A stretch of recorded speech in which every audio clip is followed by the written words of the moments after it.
Hello, everybody. How are you guys? An amazing story coming out of Washington.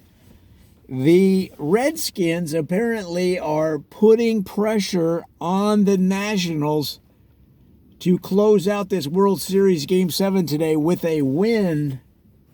They're sending texts, they're sending emails, there's calls being made, there's behind-the-scenes pressure being put on the Nationals at all levels, on the field, in the owner's suite, and on the street. And the reason being that the Redskins, of course, their season started bad this fall and got worse. And they do not want any added pressure on their team should the Nationals lose. If the Nationals lose, the Washington sports fan will turn to the Redskins and say, "What up?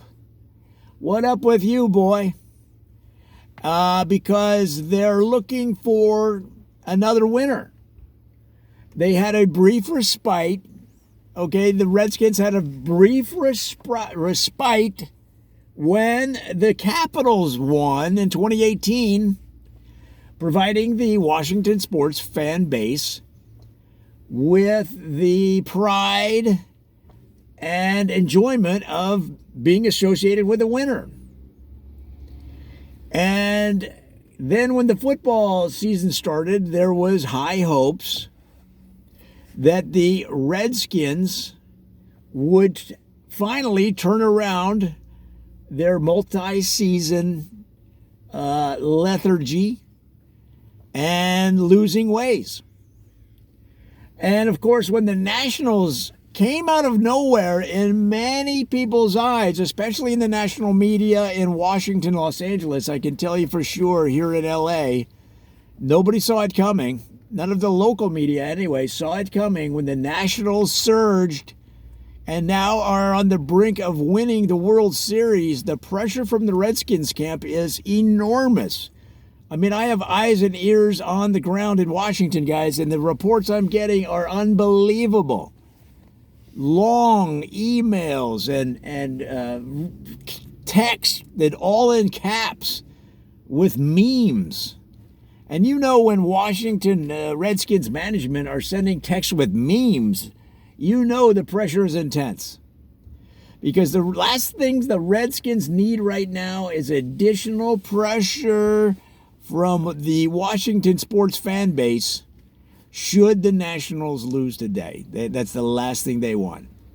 Because once baseball season is over, all eyes will turn to the Redskins and at least look for a winning record in the last half of the season. And if that doesn't happen, there's talk that sounds crazy, but a lot of people are saying, let's get rid of the Redskins and send them to another city like even Montreal, which would be the ultimate slap in the face, because that's where the Nationals originally came from when they left Montreal as the Expos, purchased, I believe, by the Major League Baseball, and then ultimately became the Nationals in 2003, right around there. And of course, they struggled for years. So, guys, it's just, there's so much going on here. Local politics, crazy sports fan bases, winning teams, losing teams, the role of sports in society. There's a lot of storylines we're following, and I'll keep you updated on this crazy story out of Washington. But right now, as we understand it, the Redskins are putting enormous pressure on the Nationals team and management to close this series out with a win so that they don't have to bear the brunt of the rabid Washington, D.C. area sports fan base.